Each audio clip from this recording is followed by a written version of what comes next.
Hi friends, welcome to Fabulous Chef. இன்னைக்கு நம்ம வீடியோவில் ஒரு டேஸ்டியான cream of chicken soup எப்படி பண்ணுறதுன்னு பார்க்கலாம்.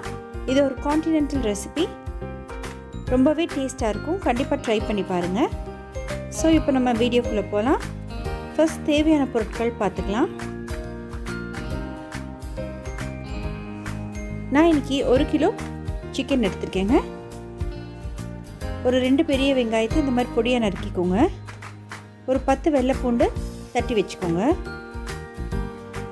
ஒரு சின்ன துண்டு இஞ்சியை தட்டி வச்சுக்கோங்க. அது கூடவே ஒரு 3 கேரட் கட் பண்ணி வச்சுக்கோங்க. ஃபஸ்ட்டு நம்ம சிக்கன் ஸ்டாக் ரெடி பண்ணிக்கலாம். அதுக்கு ஒரு ப்ரெஷர் குக்கர் எடுத்துக்கோங்க. அதில் நம்ம கழுவி எடுத்து வச்சுருக்கிற சிக்கனை ஆட் பண்ணிக்கலாம். அது கூடவே நம்ம நறுக்கி வச்சுருக்கிற பெரிய வெங்காயத்தையும் சேர்த்துக்கலாம். இப்போது நம்ம தட்டி வச்சுக்கிற 10 வெள்ளை பூண்டை சேர்த்துக்கலாம். அது கூடவே நம்ம தட்டி வச்சுக்கிற இஞ்சி ஒரு சின்ன துண்டையும் சேர்த்துக்கலாம்.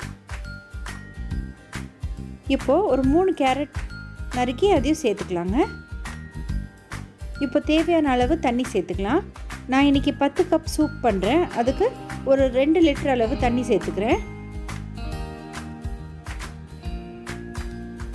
நீங்கள் உங்கள் அளவுக்கு ஏற்ற மாதிரி அதை அட்ஜஸ்ட் பண்ணிக்கலாம். இப்போது தேவையான அளவு உப்பு சேர்த்துக்கோங்க. நான் இன்றைக்கி 1 ஸ்பூன் அளவு உப்பு சேர்த்துக்கிறேன். அது கூடவே ஒரு அரை ஸ்பூன் அளவுக்கு மிளகுத்தூள் சேர்த்துக்கலாம். இப்போ குக்கரை மூடி வச்சு ஒரு 5 விசில் வர வரைக்கும் நல்லா வேகட்டுங்க. இந்த கோழி நல்லா சாஃப்டாக வெந்து வரணும். இப்போ பாருங்கள், 5 விசில் வந்துருச்சு. கோழியெல்லாம் நல்லா வெந்திருக்கு. இப்போது நம்ம ஒயிட் சாஸ் ரெடி பண்ணிக்கலாம். அதுக்கு ஒரு 2 பெரிய வெங்காயத்தை இந்த மாதிரி பொடியாக கட் பண்ணி வச்சுக்கோங்க. ஒரு 10 பல்லு பூண்டு தட்டி வச்சுக்கோங்க. ஒரு 5 டேபிள் ஸ்பூன் அளவுக்கு மைதா மாவு எடுத்து வச்சுக்கோங்க. 1 டீஸ்பூன் அளவுக்கு ஆரிகானோ எடுத்துக்கலாம். அதே மாதிரி ஒரு 5 ஸ்பூன் அளவுக்கு வெண்ணெய் எடுத்துக்கலாம். நான் இன்றைக்கி 75 கிராம் வெண்ணெய் சேர்த்துக்கிறேன். இந்த வெண்ணெய் லைட்டாக மெல்ட் ஆகி வரப்போ நம்ம தட்டி எடுத்து வச்சுருக்கிற வெள்ளை பூண்டை சேர்த்துக்கலாம்.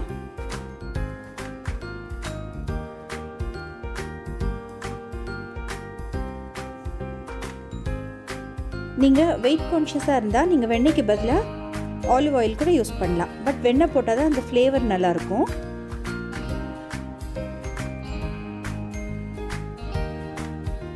இப்போது நம்ம கட் பண்ணி வச்சுருக்கிற 2 பெரிய வெங்காயத்தை சேர்த்துக்கலாம்.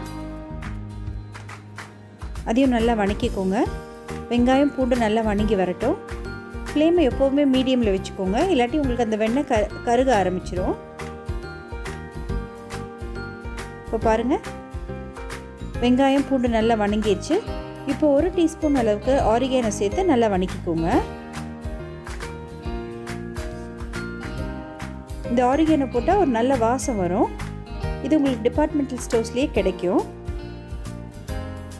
இப்போது ஒரு 5 டேபிள் ஸ்பூன் அளவுக்கு மைதா மாவை சேர்த்துக்கலாம். கொஞ்சம் கொஞ்சமாக சேர்த்து நல்லா வணக்கி விட்டுக்கோங்க.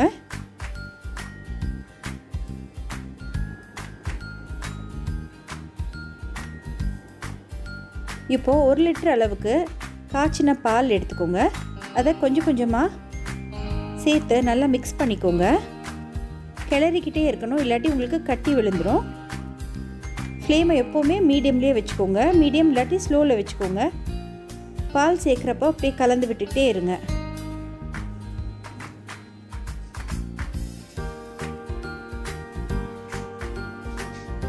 பால் சேர்த்த உடனே உங்களுக்கு திக்காக ஆரம்பிச்சிடும்.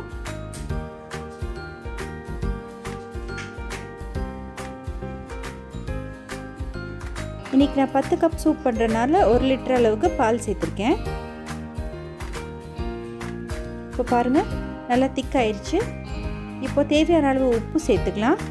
அது கூடவே தேவையான அளவு சர்க்கரையும் கொஞ்சம் மிளகுத்தூளும் சேர்த்துக்கலாம்.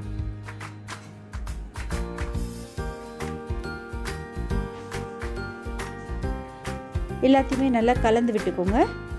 நம்ம சாஸ் நல்லா திக்காயிடுச்சு.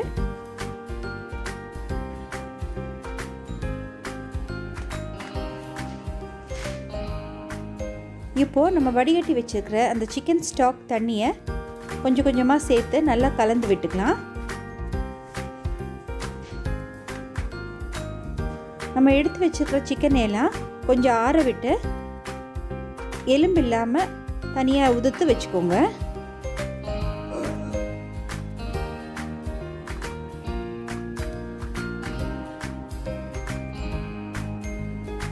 இப்போ இந்த சிக்கன் ஸ்டாக் பூராமே சேர்த்து அடுப்பை கொஞ்சம் ஹையில் வச்சுக்கோங்க.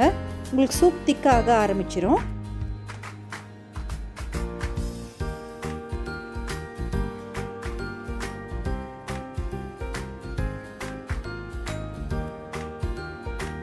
இப்போ பாருங்கள், இந்த மாதிரி உதுத்து வச்சுருக்கிற சிக்கன் எல்லாம் நல்லா உதுத்து இந்த சூப்பில் ஆட் பண்ணிக்கோங்க.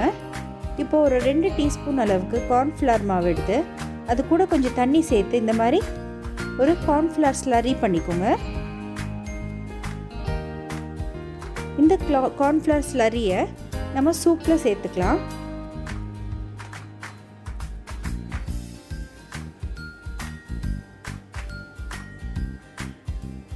இந்த கார்ன்ஃப்ளவர் ஸ்லரி சேர்த்ததுமே நம்ம சூப் நல்லா திக்காக ஆரம்பிச்சிடும்.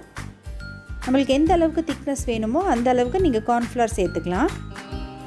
இப்போ உப்பு எல்லாம் கரெக்டாக இருக்கான்னு செக் பண்ணிக்கோங்க. அவ்வளோதான் ஃப்ரெண்ட்ஸ், நம்மளோட சூப்பரான cream of chicken soup ready ஆயிடுச்சு. கண்டிப்பாக ட்ரை பண்ணி பாருங்கள்.